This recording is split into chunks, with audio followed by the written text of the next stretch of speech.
ഓം നമോ ഭഗവതേ വാസുദേവായ. ഇന്ന് ഗുരുവായൂരപ്പൻ്റെ ഒരു കഥ കുട്ടികൾക്കായി. വള വേണോ വള, ഇതാണ് കഥ. പണ്ട് ഒരു രാജാവ് ഉണ്ടായിരുന്നു. രാജാവിനും രാജകുടുംബത്തിലെ അംഗങ്ങൾക്കും ഗുരുവായൂരപ്പൻ്റെ നേർക്ക് വലിയ ഭക്തിയും വിശ്വാസവുമായിരുന്നു. കൊട്ടാരത്തിൽ എന്ത് വിശേഷ സംഭവം ഉണ്ടായാലും ഗുരുവായൂരപ്പന് പ്രത്യേക വഴിപാടുകൾ അവർ നടത്താറുണ്ട്. മാസത്തിൽ പലതവണ രാജകുടുംബം ക്ഷേത്ര ദർശനത്തിന് എത്താറുണ്ട്.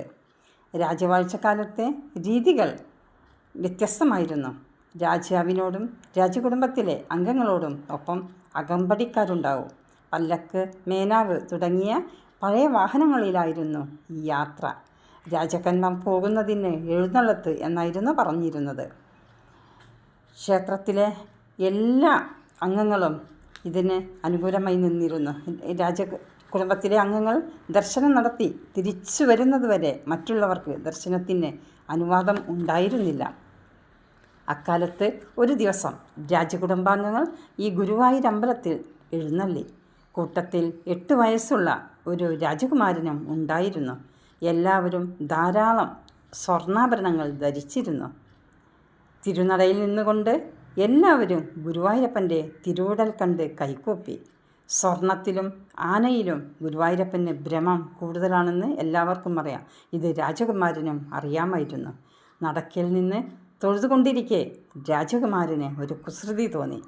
തൻ്റെ കയ്യിലണിഞ്ഞിരിക്കുന്ന സ്വർണ്ണവള ചൂണ്ടിക്കൊണ്ട് ആ ബാലൻ ഗുരുവായൂരപ്പനോട് ചോദിച്ചു, "ഈ വള കണ്ടോ? ഇത്രയും ചന്തമുള്ള വള സ്വാമിക്കുണ്ടോ? ഇത് ഞാൻ തരട്ടെ?" ചിരിക്കുന്നുണ്ടല്ലോ, അപ്പോൾ കൊതിയുണ്ട് അല്ലേ? ഞാൻ തരില്ല. വേണമെങ്കിൽ പിന്നെ തരാം. ഈ വള അണിയാൻ കൊതിയുണ്ടെങ്കിൽ അതങ്ങ് മനസ്സിലിരിക്കട്ടെ, ഞാൻ തരില്ല. ഇങ്ങനെ വളരെ നേരം തിരുനടയിൽ നിന്ന് കുട്ടി പലതും പറഞ്ഞു. കുട്ടിയാണെങ്കിലും രാജകുടുംബത്തിൽ ജനിച്ച് വളർന്നതിലുള്ള അഹങ്കാരം കുമാരൻ്റെ വാക്കുകളിൽ നിറഞ്ഞു നിന്നു. ഗുരുവായൂരപ്പന് കുട്ടികളെ ഇഷ്ടമാണ്. പക്ഷേ ഇത്തരം അഹന്ത നിറഞ്ഞ പെരുമാറ്റവും തന്നെ പരിഹസിച്ചുകൊണ്ടുള്ള സംഭാഷണവും ആ ഓമനക്കണ്ണൻ സഹിക്കുകയില്ല. കുട്ടിയുടെ ഈ വികൃതിത്തരം മുതിർന്നവരാരും അറിഞ്ഞിരുന്നില്ല. തിരുനടയിൽ എത്തിയ ആ സമയം മുതൽ അവർ ആനന്ദസ്വരൂപനായ ഭഗവാനെ പ്രാർത്ഥിച്ച് ആ പരമാനന്ദത്തിൽ മുഴുകി നിൽക്കുകയായിരുന്നു. ഗുരുവായൂരപ്പനെ ഭക്തിപൂർവ്വം വണങ്ങിയിട്ട് എല്ലാവരും രാജകുമാരനെയും കൂട്ടി കൊട്ടാരത്തിലേക്ക് തിരിച്ചെഴുന്നള്ളി. അല്പസമയത്തിനുള്ളിൽ രാജകുമാരന് ഒരു വല്ലായ്മ അനുഭവപ്പെട്ടു. കൈക്ക് വളരെയധികം വേദന അനുഭവപ്പെടാൻ തുടങ്ങി. സഹിക്കാനാവാത്ത വേദന. രാജകുമാരൻ കരയാൻ തുടങ്ങി. നോക്കി നിൽക്കെ കയ്യിൽ നീർക്കെട്ടുണ്ടായി. ഉടൻ തന്നെ കൊട്ടാരം വൈദ്യനെ വരുത്തി. വൈദ്യൻ രാജകുമാരനെ പരിശോധിച്ചു. മുറയ്ക്ക് ചികിത്സ ആരംഭിച്ചു. പേരുകേട്ട പല വൈദ്യന്മാരെയും വരുത്തി. അവരുടെ എല്ലാം ആലോചനകൾക്കും ശേഷം പ്രധാന വൈദ്യൻ ചികിത്സാ രീതിക്ക് വേണ്ടുന്ന മാറ്റം വരുത്തി. അവരുടെയെല്ലാം പാണ്ഡിത്യവും യുക്തികളും പ്രയോഗിച്ചു. നീർവീക്കവും വേദനയും പെരുകിക്കൊണ്ടേയിരുന്നു. ഇതിനിടയിൽ തട്ടാനെ വരുത്തി ഇറുകിയിരിക്കുന്ന വളകൾ മുറിച്ചു മാറ്റി. ചികിത്സാ രീതികളൊന്നും ഫലിക്കുന്നില്ല. എല്ലാവരും പരിഭ്രാന്തരായി.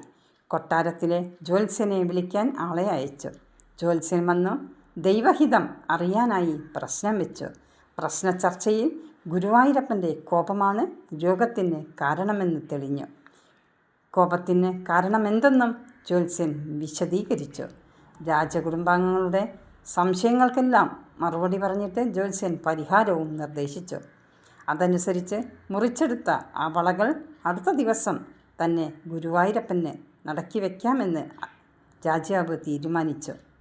അതോടെ ചികിത്സകൾ ഫലിച്ചു തുടങ്ങി. അടുത്ത ദിവസം വൈകുന്നേരമായപ്പോഴേക്കും രാജകുമാരൻ്റെ രോഗം പൂർണ്ണമായി ഭേദമായി. അടുത്ത ദിവസം വൈകിട്ട് രാജാവ് കുടുംബാംഗങ്ങളോടൊപ്പം വീണ്ടും ഗുരുവായൂരമ്പലത്തിലെത്തി. രാജകുമാരൻ അറിവില്ലാതെ പറഞ്ഞുപോയ വാക്കുകൾക്ക് രാജാവ് ഗുരുവായൂരപ്പനോട് മാപ്പിരന്നു. വളകളെല്ലാം ഗുരുവായൂരപ്പന് സമർപ്പിച്ചു. രാജകുമാരനും തൻ്റെ അവിവേകം പൊറുക്കണമേ എന്ന് ഗുരുവായൂരപ്പനോട് പ്രാർത്ഥിച്ചു. ഇതാണ് കഥ. എല്ലാവർക്കും നമസ്കാരം.